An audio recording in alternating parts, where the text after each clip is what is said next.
Bwana Yesu asifiwe. Habari za kwako, habari za siku, habari ya wiki. Siku nyingine tena tumekutana katika mafundisho ya kila wiki ya neno la Mungu kutoka Kristo Race Ministry.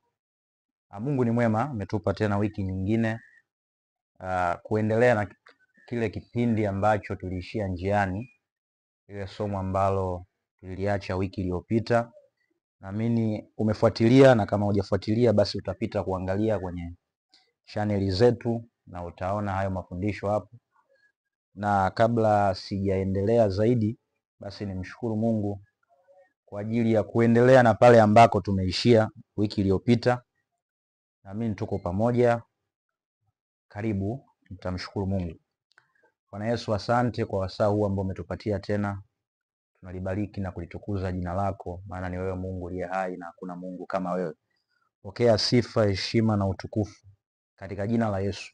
Karibu Bwana Yesu, useme nasi, utufundishe na utufungue macho tupate kuona yale ambayo Mungu nataka tuyaone toka kwenye neno lako. Katika jina la Yesu, masikio ya mtazamaji huyo, masikio ya mama yule, dada yule, kaka yule na macho yake Bwana Yesu yafungue. Watakapokuwa wakisoma maandiko haya, watakapokuwa wakisikiliza ujumbe huu, Mungu wakapate kitu kutoka kwako. Katika jina la Yesu, amen.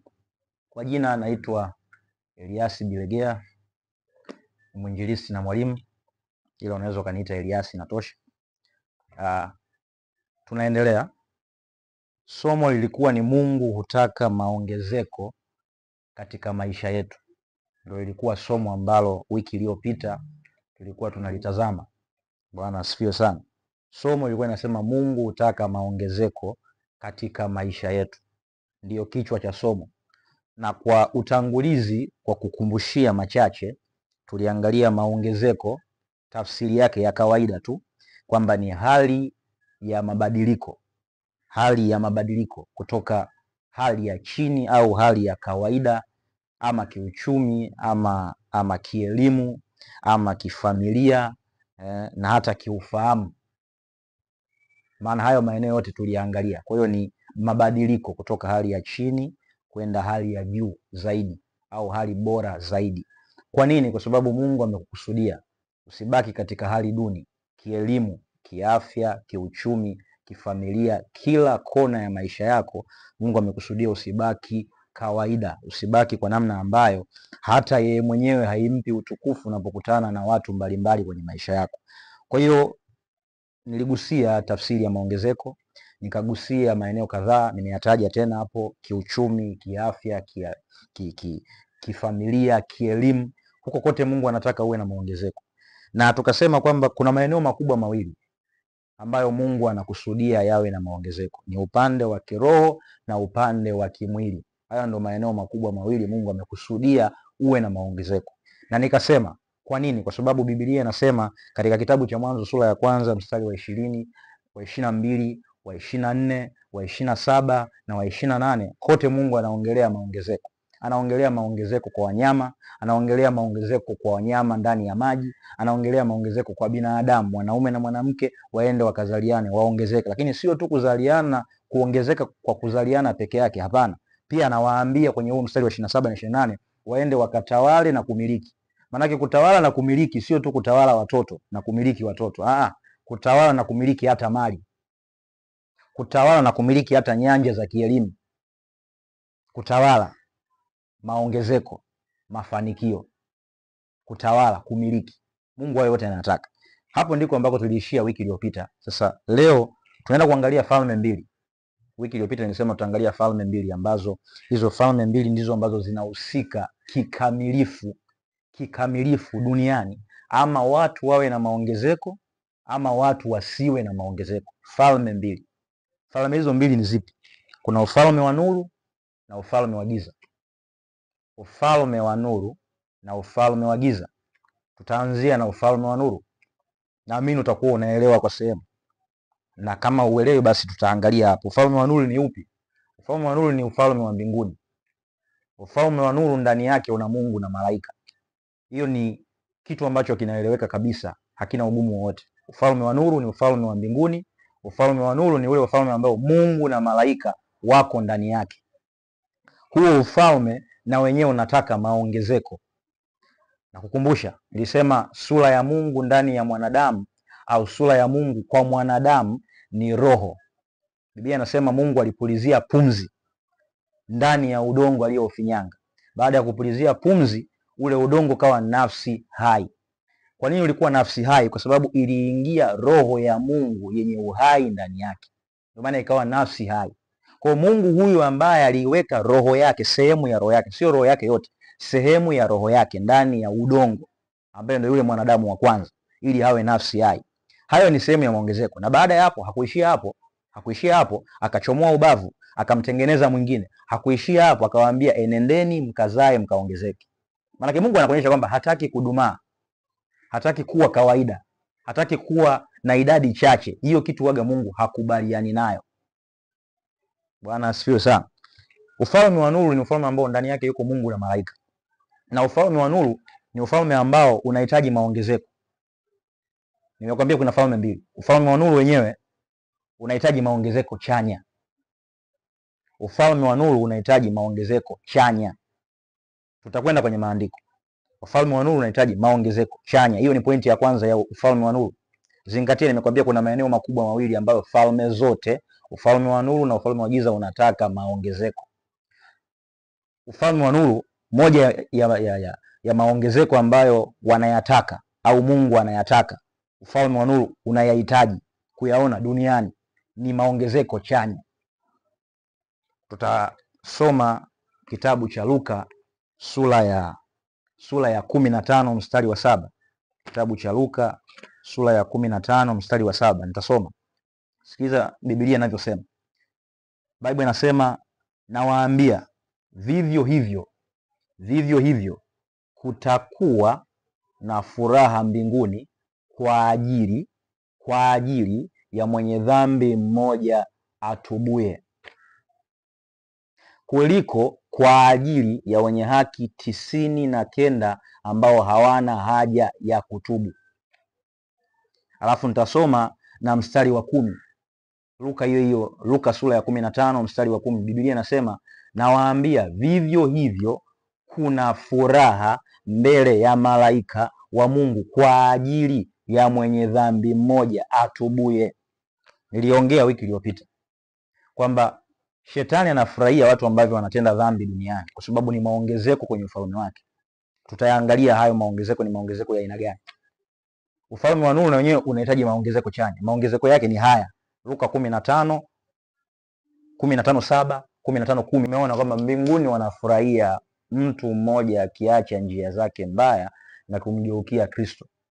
Hizo ni furaha mbinguni wanakuwa nazo. Unajua Wakristo wengi wanadhani kwamba mbinguni Mungu anafurahia, let's say labda mtu amefunga ndoa, mtu amepata mtoto baada ya miaka 9 ya utasa, alikuwa apokei mimba, mtu alikuwa hana biashara, amefungua biashara milioni 15, ameenda kushuhudia kanisani. Sio jambo baya, sio mambo yasiyofaa, ni mambo mazuri kabisa, kwa sababu nimetoka kukuambia kwamba hata kwa habari ya kiuchumi Mungu anataka uwe na maongezeko. Kwa hiyo sio jambo baya na sio jambo lisiyofaa, ni jambo sahihi kabisa. Lakini Biblia inasema mbingu zinafurahi mtu mmoja akigeuka, sio mtu mmoja akifungua mradi mpya wa biashara. Sisi tunaweza tukashangilia, lakini mbingu zenyewe zinashangilia mtu mmoja akitubu. Kwa sababu wakati wewe unafungua biashara, unakuja kushuhudia kanisani, kuna wafanyabiashara zaidi ya 1000 wako duniani na hawana habari na Kristo, na wanafanya biashara na wanatoa sadaka kuliko wewe. Mtu amemtoa mama yake, mtu amemtoa mtoto, mtu amemtoa ndugu sadaka, wanatoa sadaka kuliko hata wewe. Pointi yangu ni nini? Maongezeko ya kwanza ya msingi ambayo ufalme wa nuru unayataka ni mtu mmoja kugeuka. Hayo ni maongezeko ya kwanza, kabla ya uchumi, kabla ya familia, kabla ya ndoa, kijana kuoa, dada kuolewa, kabla ya mtoto kuzaliwa. Watu walikuwa wapati mtoto kwenye familia, wamepata mtoto baada ya miaka kadhaa. Kabla ya hayo ni mtu mmoja kugeuka mmoja. Biblia inasema hawana furaha na wenye haki 99 wasiokuwa na haja ya kutubu. Sasa na kusema wenye haki 99 wenye kutembelea magari, wenye wake wazuri, wenye waume wazuri, wenye watoto wazuri, wenye biashara kubwa, hawana haja ya kutubu. Hata kama kuna maeneo kwenye maisha yao hawaendi sawa, hawajakaa sawa, na hawana haja ya kutubu, hawafikirii kichwani kutubu. Kwa nini? Kwa sababu kila siku anaamka anakula vizuri, kwa anaona kama vile yuko salama. Lakini kuna mambo hayako sawa na anajua moyoni mwake kwamba haya hayako sawa, yanahitaji mimi kutubu. Hana habari hiyo na kutubu. Biblia inasema hawafurahii hao, hawafurahii. Kwa hiyo moja ya maongezeko, nimekwambia pointi ya kwanza ya maongezeko ambayo ufalme wa nuru unayataka ni maongezeko chanya, na maongezeko chanya haya ya kwanza ni watu kumgeukia Kristo, watu kurejea kwa Kristo. Kurejea kwa Kristo sio kuwa mshirika au mwanadini ya Kikristo. Kurejea kwa Kristo ni ule uhai na uzima uliokuwa ndani ya mtu yule. Mwanadamu wa kwanza, nimekwambia Mungu alimpulizia pumzi. Alipompulizia pumzi, Biblia inasema ule udongo kawa nafsi hai. Kwa nini? Roho iliingia ndani yake. Kwa ile roho ilileta uzima, ule udongo ukawa mwili na akawa ni nafsi hai. Kwa hiyo mwanadamu wa kwanza alipotenda dhambi, nini kiliondoka? Ile sehemu ya roho ya Mungu takatifu iliondoka. Kwa hiyo ndani yake akawa tena hana uzima. Ndio maana Yesu akaja akafa msalabani, ili iweje? Arejeshe tena uzima. Anasema aniaminie hatapotea na atakuwa na uzima wa milele. Hayo ni maongezeko ya kwanza kwenye ufalme wa nuru. Nimekwambia sio vibaya kupata gari ukashuhudia, sio vibaya kupata biashara ukashuhudia. Mungu ni mwema. Ni kweli Mungu ni mwema, lakini kama biashara yako haisababishi kuendelea kuleta watu kwa Yesu, ni hasara mbinguni. Kama mafanikio yako ya mwilini hayaendelee kuchangia kuwaleta watu kwa Yesu, ni hasara mbinguni, sio faida, ni hasara. Na ni faida kwa shetani. Kama ulikuwa hujui, una biashara, una maisha mazuri, alafu maisha yako mazuri hayachangii kuwaleta watu kwa Yesu, yanachangia kuwafanya watu wamtende Mungu dhambi, ni faida kwa shetani, ni hasara kwa Mungu. Nakwambia jambo la kwanza nalisisitiza, la kwanza, maongezeko chanya, la kwanza ni watu kumgeukia Kristo. Jambo la pili la kuzingatia kwenye huo ufalme wa nuru, huwa na ajenda za kuzitekeleza.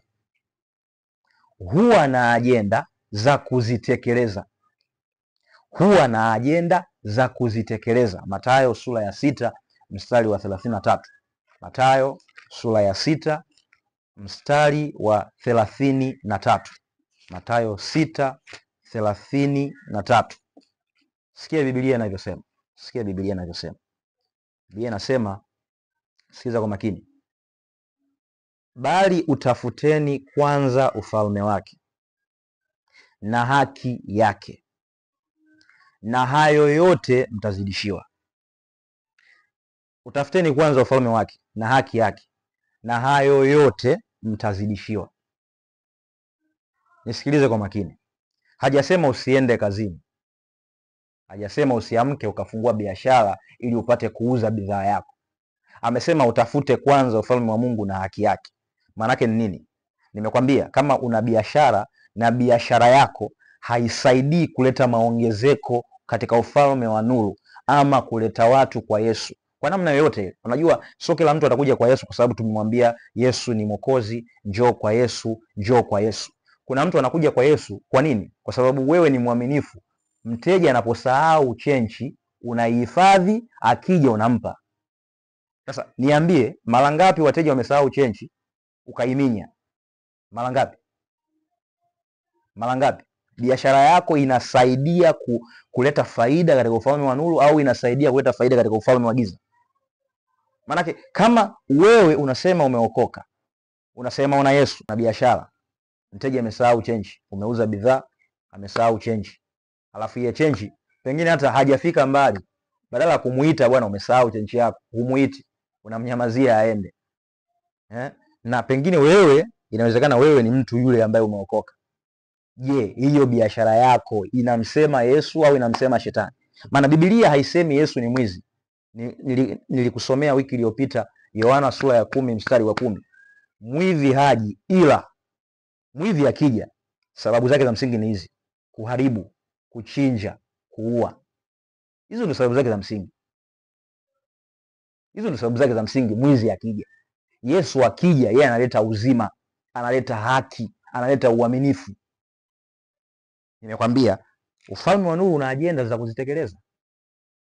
Wakati mwingine Mungu anataka atumie biashara yako. Wakati mwingine Mungu anataka atumie kazi yako kuleta faida kwenye ufalme wa nuru.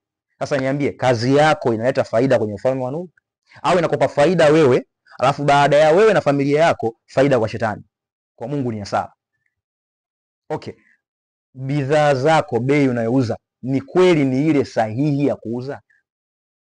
Wakati mwingine unakuta serikali inasema bidhaa fulani uzwe kwa kiwango fulani, alafu wewe unasema umeokoka, unapita kile kiwango ambacho serikali imesema kwa kiwango hicho tumepiga mahesabu, faida utapata na anayenunua hatopata shida, hatoumia. Wewe unazidisha. Yesu amezungumzwa kwenye biashara yako? Yesu amezungumzwa kwenye biashara yako? Umeleta maongezeko kwenye ufalme wa nuru? Hakuna maongezeko ambayo umeleta. Haujabeba ajenda wala kutekeleza ajenda ambayo, pointi ya pili nimesema ufalme wa nuru una ajenda za kutekeleza, na ajenda kuu ni mapenzi ya Mungu, ni mapenzi kutoka katika ufalme wa mbinguni, mapenzi kutoka kwenye ufalme wa nuru, mapenzi yatimizwe, haki ionekane kwa watu ambao wanawakilisha ufalme wa nuru, haki ionekane, uaminifu uonekane, kama ni bidii ya kazi ionekane.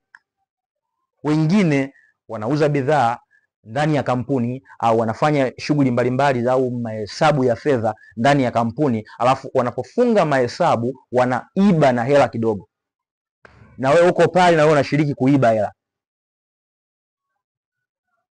Biblia inasema utafuteni kwanza ufalme na haki yake. Mungu amekukusudia nini kwenye kazi yako? Hilo ni jambo la msingi sana. Sio tu ufanye kazi na kupata mshahara na kula wewe na kujijali wewe na kujitunza wewe na familia yako. No, hilo ni jambo dogo sana. Hilo sio jambo kubwa la kwanza. Jambo kubwa la kwanza ni mapenzi yake yatimizwe kupitia kazi yako, kupitia biashara yako, kupitia familia yako. Mungu amekutajirisha. Sijui kama unaelewa ni kwa nini Mungu huwa anatajirisha watu wake. Sio anasa. Watu wa dunia wakitajirika, wao wanafanya anasa. Mtu wa Mungu akitajirika, Mungu hakukusudia huyu mtu afanye anasa. Sijasema usile vizuri. Sijasema usivae vizuri. Nieleweke, sijasema usile vizuri, sijasema usivae vizuri. Nimesema anasa. Anasa ni kukosa kiasi kwenye gharama unazotumia kwenye mahitaji yako. Biblia imesema tunda la Roho ni kuwa na kiasi. Kuwa na kiasi ni moja ya tunda la Roho. Wagalatia sura ya 5 mstari wa 22. Tunda la Roho, moja wapo ya sifa ya tunda la Roho. Maana ni kwamba matokeo ya mtu anapojazwa au anapokuwa ndani yake na Roho Mtakatifu ni kuwa na kiasi. Sasa wewe unakuta umenunua kiatu cha 500,000. Okay, kama ni uwezo wako sio vibaya. Umenunua kiatu cha 500,000. Sadaka yako kwa mwezi mzima haifiki 100,000. Utalalamika. Umenunua kiatu cha 500,000. Kiatu cha 500,000, ila sadaka yako haifiki 100,000 kwa mwezi mzima. Unasemaje? Ufalme wa nuru unapata faida kupitia wewe au ni hasara? Unajua kuna vitu havijaandikwa kwenye Biblia kwamba ni dhambi. Havijaandikwa. Lakini usipokuwa makini utajikuta unamtenda Mungu dhambi. Havijaandikwa. Hakuna mahali imeandikwa ukivaa kiatu cha 500,000 ukatoa sadaka sadaka haifiki 500,000 na zaidi. Hakuna mahali imeandikwa. Lakini fikiria kichwani mwako. Fikiri kichwani mwako. Kwa ndani ya mwezi, okay, mwingine kiatu kimoja, mwingine mpaka viwili vya 500,000. Yaani kwamba milioni 1 imeisha kwa viatu ndani ya mwezi. Sadaka yake kwa mwezi haizidi 100,000. Unajua kwa sababu sadaka huwa tunatoaga mfukoni, tunaingiza kwenye kikapu. Hakuna mtu anaona. Kwanza ukazani huko salama. Sikiliza, mbingu zinaona kila mtu. Kuna mtu anawezekana anavaa kiatu cha mtumba cha buku, ila sadaka yake ni shilingi 10,000 ndani ya kikapu. Ila ukimwona na kile kiatu cha buku cha mtumba kimeisha, unaweza ukampigia hesabu hata sadaka yake ni 500. Kumbe anampenda Mungu kuliko anavyojipenda yeye. Sijasema usijipende, nielewe. Vaa vizuri, pendeza, kula vizuri, lakini je, unavyokula na kuvaa ndivyo ambavyo unamjali na Mungu kwa kujali watu wenye uhitaji? Maana Mungu hahitaji 500,000 yako. Mungu anataka 500,000 yako iende kwa mtu mwenye uhitaji, ambaye hawezi kununua kiatu hata cha 500, hawezi kununua. Anasubiria vilivyotupwa jalalani, vilivyotupwa akaviokote, avioshe, avivae. Wewe unaweza kununua kiatu cha 500,000? Nikikuuliza mara ya mwisho kumnunulia mtoto wa ndugu yako mwenye uhitaji kiatu cha shilingi 5,000 ni lini? Inawezekana hata ukumbuki. Ila wanao Christmas inakaribia. Ushanunua mti tayari umeuweka. Sio dhambi. Ushaweka mti pale. Ushanunua viatu kadhaa, ushanunua nguo kadhaa. Umeandaa kwamba hiyo siku ikifika hakuna kupika nyumbani. Tunaenda kwenye hoteli fulani kula. Tutashinda huko siku nzima. Kuna mtoto hahitaji kwenda kwenye hoteli kushinda siku nzima. Anahitaji apikiwe wali na maharage katika kituo cha watoto yatima na yeye afurahie Christmas. Uliwahi kufikiria hiyo kichwani? Inawezekana hujawahi kulifikiria. Hujawahi kulifikiria? Je, wewe maisha yako yanaleta faida kwenye ufalme wa nuru? Pointi ya 3. Katika ufalme wa nuru, pointi ya 3. Huhitaji watu wa kubeba ajenda za ufalme. Hiyo ni pointi ya 3 ya ufalme wa nuru. Pointi ya kwanza nimekwambia wanahitaji maongezeko chanya. Maongezeko chanya. Ya pili, huwa na ajenda za kuzitekeleza.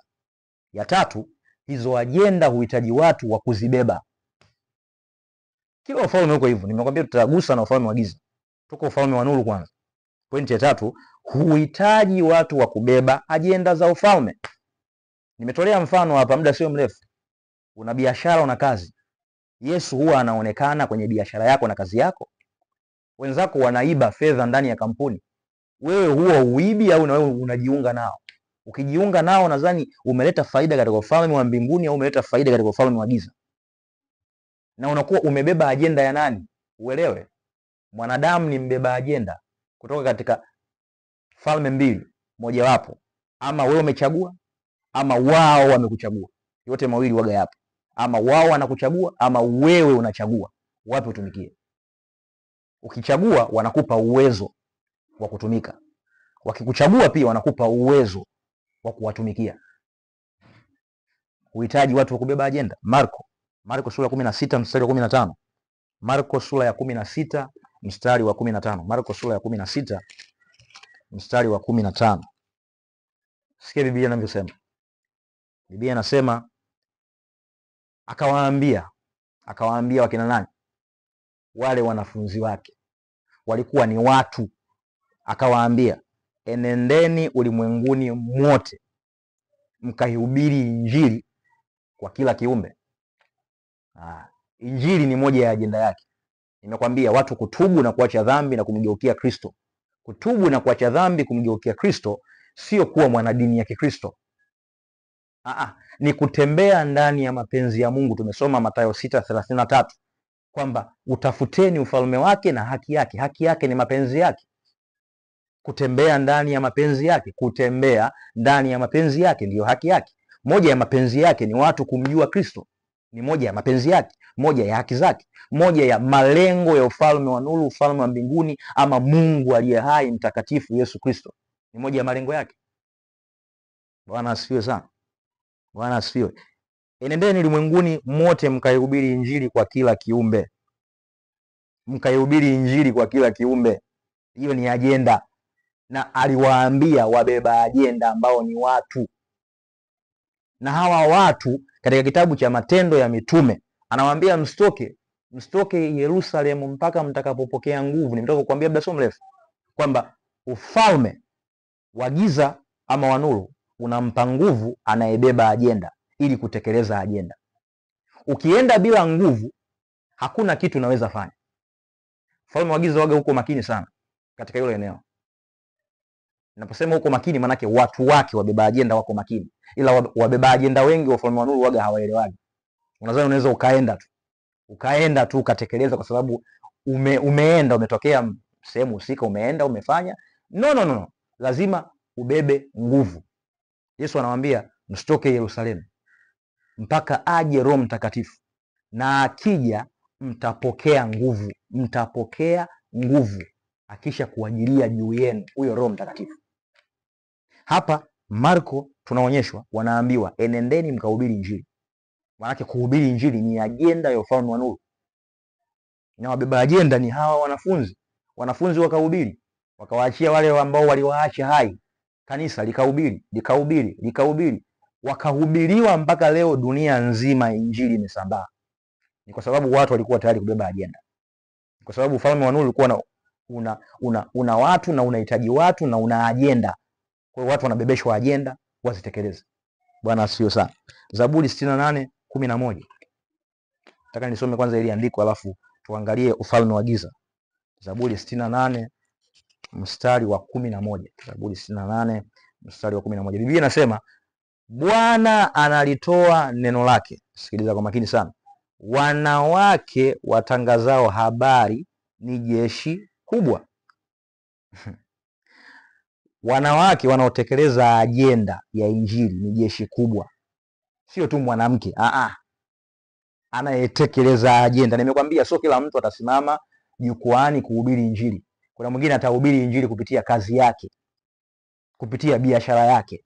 Wateja wakija wanahudumiwa vizuri, hawapewi matusi, hawajibiwi nyodo. Wewe unajibu nyodo wateja, alafu unasema umeokoka, unajibu nyodo wateja. Umeokoka? Mteja anasahau chenchi, unaibana. Umeokoka? Wanawake watangazao habari ni jeshi kubwa. Habari hii sio habari yoyote, ni habari ya injili, habari njema ama injili.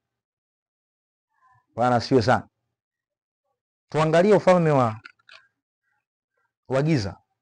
Ufalme wa giza, nimekwambia kuna falme mbili, ufalme wa nuru na ufalme wa giza. Ni falme ambazo zinatawala dunia kabla ya viongozi wa nchi, na hata viongozi wa nchi wanajua. Ndio maana katika shughuli za nchi viongozi wa dini huwa wanaitwa. Sidhani kwamba wanawaita kwa bahati mbaya, sio kwa bahati mbaya. Na hata kwa nchi ambazo pengine haziamini katika hizo dini ambazo ni maarufu, huita machifu na waganga. Katika falme mbalimbali, hata kusoma kwenye Biblia, falme mbalimbali za dunia, mfalme akiwa na kikao maalum, waganga na wachawi wanakwenda, wanaitwa, wanakuja.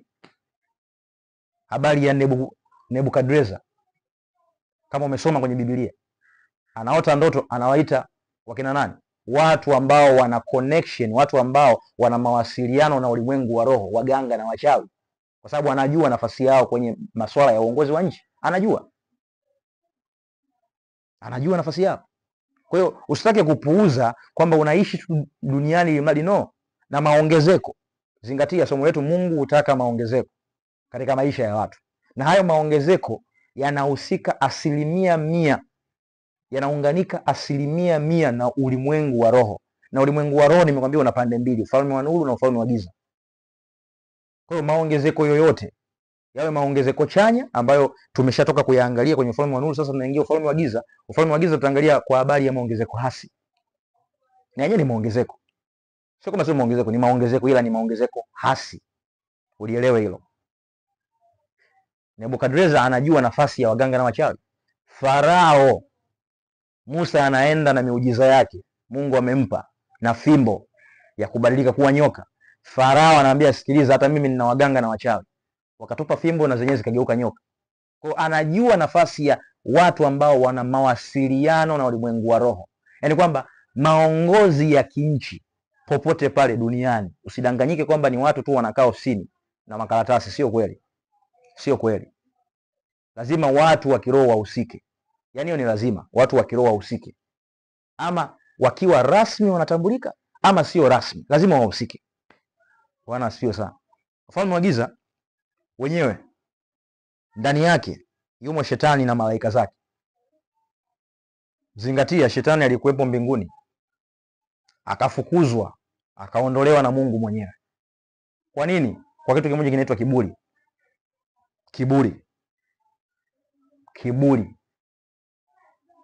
Kiburi ni moja ya sababu ya watu wengi kukosa maongezeko kwenye maisha yao. Inawezekana hata wewe ambaye unanisikiliza, kiburi kwa namna moja ama nyingine kimekukwamisha kwenye maeneo mengi. Inakusababishia pengine ukose kazi, pengine ufeli, pengine ndugu wakukatae, pengine kazini ufukuzwe, kwenye interview ulipoingia tu au kuangalia mara mbili. waliweka kosa kwenye makaratasi yako, yaani mapema tu, kwa sababu wanakujua, pengine taarifa zako wanazo, au kuna mahali walikuona. Kiburi. Kwa shetani, kwa kiburi Mungu akamuondoa kule mbinguni. Kwa shetani ni huyo mfalme wa ufalme wa giza, na ana malaika zake. Malaika zake wako katika ngazi mbalimbali, au katika nafasi mbalimbali, katika vyeo mbalimbali, mapepo, sijui majini, mashetani, wote hao ni malaika zake. Ni malaika zake. Hao majini, mashetani, mapepo, kabla ya kuwa majini, mashetani, mapepo, yalikuwa huko mbinguni. Yalipoasi yakaondolewa mbinguni, sasa ni majini, mapepo na mashetani. Kwa hiyo asikudanganye mtu kuna jini mtakatifu. Huo ni uongo. Hamna kitu kama hicho. Jini ni malaika aliyeasi. Pepo ni malaika aliyeasi. Na kama ameasi, hana nafasi tena katika ufalme wa nuru. Hana nafasi. Nafasi yake ipo kwenye ufalme wa giza. Zingatia, nimekwambia ufalme wa nuru una ajenda na unahitaji wabeba ajenda. Na huku pia tutaona na wao wana ajenda na wanahitaji wabeba ajenda vile vile. Tofauti yao, wanahitaji maongezeko hasi. Hiyo ndio tofauti yao kubwa. Ufunuo sura ya 12 mstari wa 9 na Wakorinto wa pili sura ya 4 mstari wa 3 hadi wa 4. Tutasoma kwanza Wakorinto wa pili sura ya 4 mstari wa 3 hadi wa 4. Wakorinto wa pili sura ya 4 mstari wa 3 hadi wa 4. Mstari wa 3 hadi wa 4. Sura ya 4 mstari wa 3 hadi wa 4. Biblia inasema lakini ikiwa injili yetu imesitirika kwa hao wanaopotea, ambao ndani yao mungu wa dunia hii. Sikiliza hilo neno, mungu wa dunia hii. Mungu wa dunia hii. Nilikuwa nataka uone hapo. Shetani ni mungu wa dunia hii. Ni mungu wa dunia hii. Ndio maana dunia hii, uasi, uovu una nguvu. Kama utakuwa unanielewa, au kama nitakuwa sijaenda mbali sana, vitu vyenye nguvu duniani ambavyo vinaamua vitu ni fedha na uzinzi. Kama sijaenda mbali sana. Unadhani ni kwa nini? Na kusomea tena Wakorinto wa pili sura ya 4 mstari wa 3 na wa 4. Biblia inasema lakini ikiwa injili yetu imestirika kwa hao wanaopotea. Wa 4 inasema ambao ndani yao mungu wa dunia hii. Mungu wa dunia hii ameshaamua, ili utoboe, ili uwe na maisha ambayo yanaeleweka, ama rushwa ya ngono, ama rushwa ya fedha. Bwana Yesu atusaidie sana. Ndio maana nakwambia shetani anahitaji maongezeko hasi. Anajua huyu dada akitoa leo rushwa ya ngono, hataishia leo, ataitoa na kesho, kwa sababu na Yesu anahitaji maisha, anahitaji kuongezeka, kutoka hii kazi kwenda ile kazi, kutoka hiki cheo kwenda kile cheo, kutoka kupanda gari hili na kuendesha gari hili na kupanda gari lile na kuliendesha gari lile. Shetani anajua nikishamsababishia hapa, ametoa rushwa ya ngono, hataishia hapa, ataendelea na pale na kule na kule na kule. Nikimsababishia hapa atoe rushwa ya fedha, ataenda na kule na kule na kule na kule. Anajua. Ndio maana nakwambia lengo lake ni maongezeko hasi. Narudia Yohana sura ya 10 mstari wa 10. Mwivi haji ila aibe, auwe, aharibu, achinje. Anajua. Kwa swala la uzinzi, unajua huelewi tu. Mungu anaposema na ndoa iheshimiwe, sio mjinga.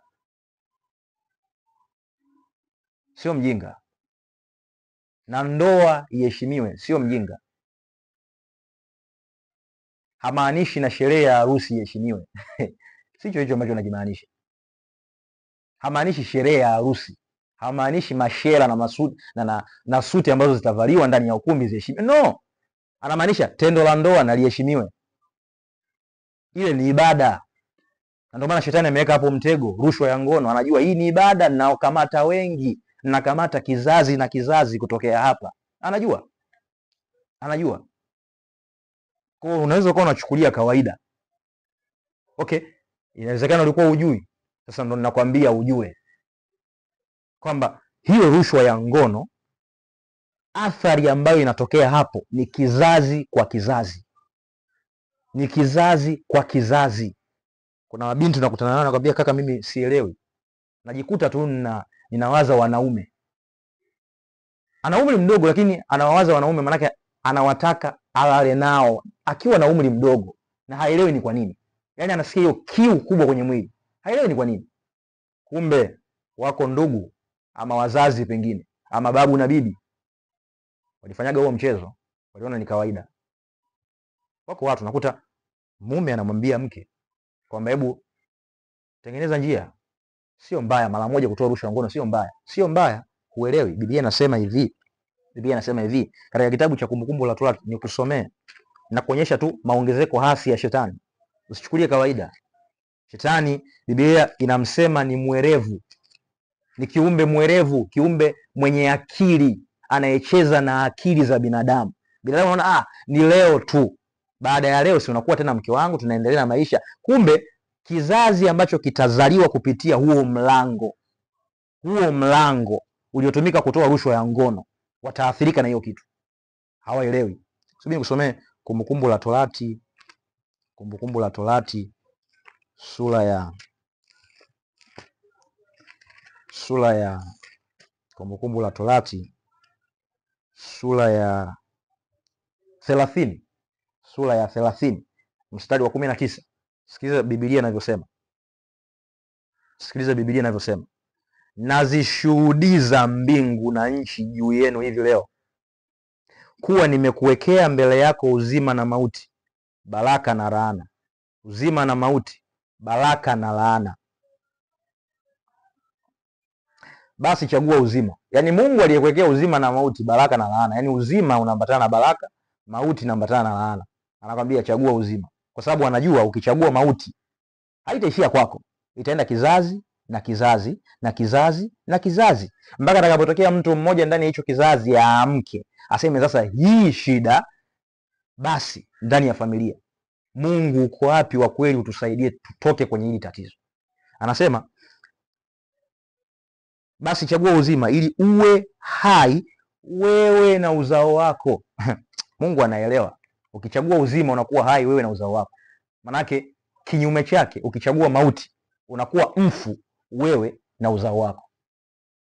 Ukichagua rushwa ya ngono ama rushwa ya fedha ama njia yoyote sio halali, bila kujali ni rushwa ya ngono, rushwa ya fedha, njia yoyote sio halali, yoyote, maisha yoyote yasiyo sahihi, ukiyachagua wewe leo yataathiri na uzao wako. Sasa nisikilize. Mungu anaongea na Ibrahimu. Ibrahimu hana mtoto, anamwambia uzao wako utakuwa kama mchanga usiohesabika. Ibrahimu hakuzaa mchanga, au watoto aliowazaa hawakuwa na idadi ya mchanga. Unajua idadi ya mchanga ilikuja kutokea lini? Wana wa Israeli wanatoka Misri.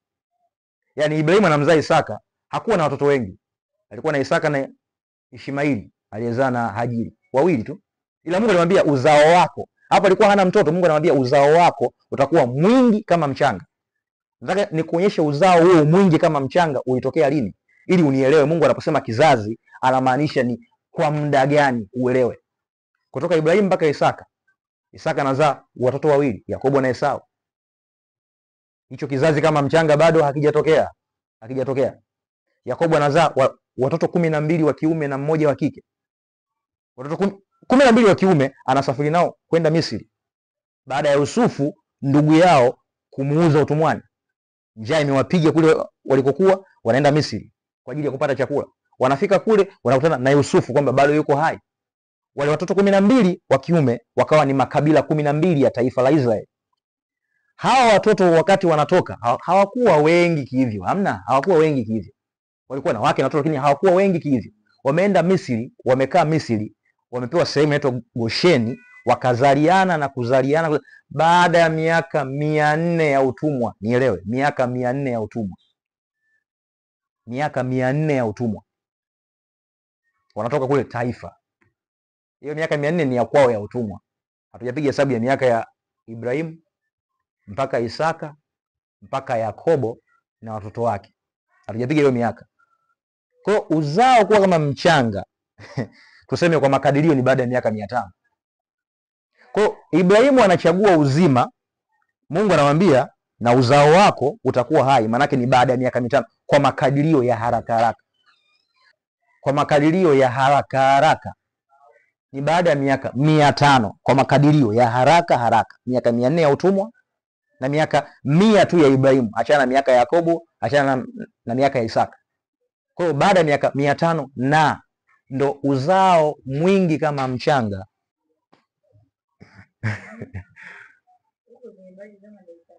nani? Okay. Uzao mwingi kama mchanga unatokea. Niishie hapo. Pointi ya pili, ufalme wa giza unahitaji maongezeko. Una ajenda na wenyewe una ajenda za kutekeleza. Alafu pointi ya tatu, huhitaji pia wabeba ajenda.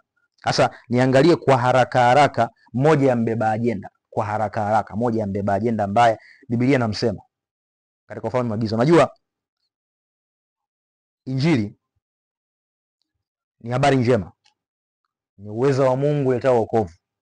Lakini Injili kama Injili, kwa wewe ambaye unanisikiliza pengine umeokoka, na hata kwa wewe ambaye pengine hujaokoka na unahitaji kuokoka, hiyo nafasi ipo. Ufalme wa giza unapinga Injili kwa sababu wanajua Injili itawakwamisha kwenye kuleta maongezeko hasi duniani, na ufalme wa giza umekusudia kuleta maongezeko hasi duniani. Umekusudia hivyo. Yaani shetani hata kama akikutajirisha, lengo lake ni upate hasara. Ndio maana nakwambia, kabla sijakupa utajiri, mfanye mama yako kuwa ndondocha. Kabla sijakupa utajiri, mfanye mwanao kuwa ndondocha. Kabla sijakupa utajiri, funga kizazi cha mkeo, alafu yale mayai tutayatumia kuzimu. Haya mambo yapo, sio utani. Mwingine analala na mama yake, anatembea na mama yake. Lengo ni nini? Kupata fedha. Na mama anakubali kumfanya mwanaye kuwa ni mpenzi wake, yaani nafasi ya baba ambaye ndio mume wake anachukua mwanaye wa kiume, na wanaishi hivyo. Lengo ni nini? Mali na fedha. Umeona shetani anawapa mali, lakini anawaharibia maadili. Mama kutembea na mtoto wake wa kiume, maadili yamekufa, lakini fedha wanapata. Bwana asifiwe sana. Bwana Yesu atusaidie. Matendo ya Mitume sura ya 13 mstari wa kwanza hadi wa 12, lakini mimi nitasoma mstari wa 8 mpaka wa 12. Matendo ya Mitume sura ya 13 mstari wa kwanza hadi wa 12. Mimi nitasoma mstari wa 8 hadi wa 12. Mstari wa 8 hadi wa 12. Biblia inasema, lakini Elima yule mchawi, maana ndiyo tafsiri ya jina lake, akashindana nao akitaka kumtia yule liwali moyo wa kuiacha ile imani. Lakini Sauli ambaye ndiye Paulo, akijaa Roho Mtakatifu, akamkazia macho akasema, ewe mwenye kujaa hila na uovu wote, mwana wa Ibilisi, adui wa haki yote, adui wa haki yote, adui wa maadili, adui wa watu kuokoka, adui wa kumpa mtu, yani hataki kumpa mtu utajiri bila uharibifu. Lazima uharibifu utokee ndo akupe mali. Mungu yuko hivyo. Mungu yuko hivyo. Ulielewe hilo. Mungu yuko hivyo. Na pengine wewe ni mmoja wa watu ambao wameathirika.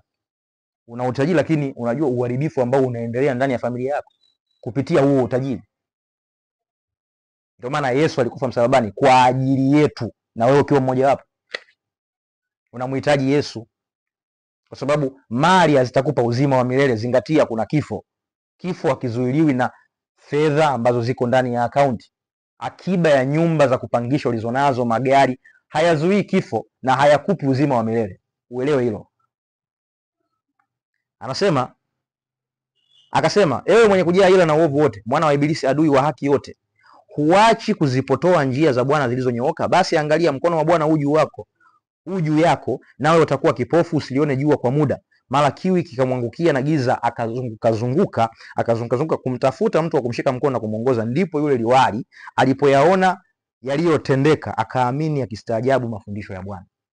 Nimekuonyesha kwamba hawa watu wa giza lengo lao ni kuwa na maongezeko hasi, hamna kingine. hamna kingine, hamna kingine. Usidanganyike ndugu yangu ambaye unanitazama, unanifuatilia, usidanganyike kwamba shetani atanifaidisha. Sikiliza, atakufaidisha na kuleta uharibifu. Yaani iko hivyo. Usikiage kuna watu wana fedha alafu wana ugonjwa wa ukoo, ugonjwa wa familia. Na inawezekana ni namna ambavyo waliamua kupata fedha. Okay, sio wote. Lakini kuna watu wana ugonjwa ambao ni mapepo yameuweka huo ugonjwa kwenye familia. Kwa nini? Waliabudu mizimu wapate fedha. Kwa hiyo mizimu, kitu ambacho wanawapa kama zawadi nyingine nje ya fedha ni ugonjwa wa kurithi. Alafu unakuta mtu anakaa na mali ndani ya muda mchache, alafu anakufa. Faida gani ambayo kaipata? Mungu anataka utajirike na utumie hizo mali mpaka uzee wako, sio kwa anasa. Zingatia, nimetoka kuongea, sio kwa anasa, ni kwa faida ya ufalme wake. Sijasema usile vizuri, sijasema usivae vizuri, sijasema uvae maronya. Sijasema hivyo. Vaa pendeza. Ila kumbuka, unavaa kupendeza, kujistiri, alafu unawakumbuka na watu wenye uhitaji wa mavazi. Sio unatumia tu wewe. Mwaka mzima matumizi yako ni makubwa kuliko sadaka zako. Hiyo ni hasara kwenye ufalme wa nuru. Hiyo ni hasara. Upaswi kuwa na matumizi makubwa ya kwako wewe na familia yako ya mwilini, alafu ukazidi matumizi ya ufalme. Matumizi ya ufalme sio tu sadaka kanisani, sadaka kwa yatima. Unawakumbuka? Wewe unavaa kiatu kizuri, kila mwaka unabadilisha kiatu. Na kiatu unakitupa hakijatoboka. Okay, mfano mzuri, nguo nyingi za mitumba wazungu ambazo wanazitoa, sio kwamba zinakuwa zimeisha. Kachoka kuivaa. Sio kwamba imeisha, kachoka kuivaa. Zinakusanywa, na kama ulikuwa hujui, huku tunauziwa, lakini wao wanatoa sadaka ile mitumba. Kwa hiyo wanaelewa kwamba Afrika wanahitaji sana wale. Wanakusanya zile nguo, mitumba, viatu. Watu wanaenda mitumbani, wanachukua zile nguo. Nguo ni nzuri kabisa, viatu ni vizuri kabisa, havijaisha, lakini wamevichoka. Sasa wewe unakichoka, unakitupa. Na kuna mtoto yatima hana kiatu, hata ndala hana. Bwana Yesu atusaidie sana. Okay. Zibaki dakika ngapi? 3. Nimeongea hayo, umenisikia. Tumefikia mwisho wa somo letu. Mungu hutaka maongezeko. Nasisitiza kusema maongezeko ya kwanza ni kuokoka. Ndio maongezeko ya kwanza Mungu ambaye anataka kwa maisha yako. Sio kutembelea gari. Na kutembelea gari sio dhambi. Ila maongezeko ya kwanza ni roho yako irejee kwa Yesu. Ndio maongezeko ya kwanza Mungu anayataka kutoka kwako. Bwana asifiwe sana. Nimalizie hivi. Kama unamhitaji Yesu na unanitazama, unanisikiliza, basi utafuatisha maneno haya. Na baada ya hapo nitakuombea. Sema, Bwana Yesu, ninakuja kwako. Unirehemu, unisamehe dhambi zangu na makosa yangu yote ambayo nimekutenda. Bwana Yesu, unanijua kuliko ninavyojijua. Unanifahamu kuliko ninavyojifahamu. Unisamehe, unitakase, unioshe kwa damu yako. Unifanye kuwa mtoto wako. Katika jina la Yesu, asante kwa kunisamehe, asante kwa kunipokea na kunifanya mtoto wako. Sikilize mtu wa Mungu. Kwa maneno hayo, kama umeakili, tayari wewe umeokoka. Tayari umefanyika kuwa kiumbe kipya. Unachokihitaji ni kufika kanisani ili uweze kujifunza zaidi. Kanisa la aina gani? Linalohubiri injili ya wokovu. Linalohubiri habari za Yesu Kristo kwamba ndiye Bwana na Mwokozi wa maisha yetu. Ukifika hapo utakuwa zaidi kiroho. Bwana Yesu asifiwe sana. Okay, nitakuombea, nisikuache hivi, nitakuombea.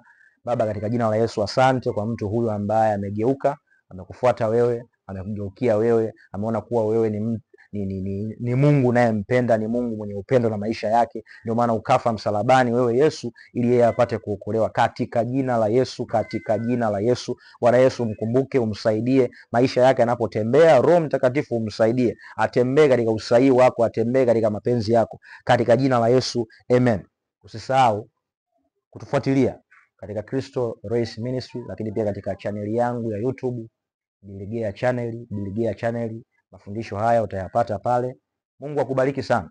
Usichoke, kutufuatilia, endelea kutufuatilia na Mungu akubariki.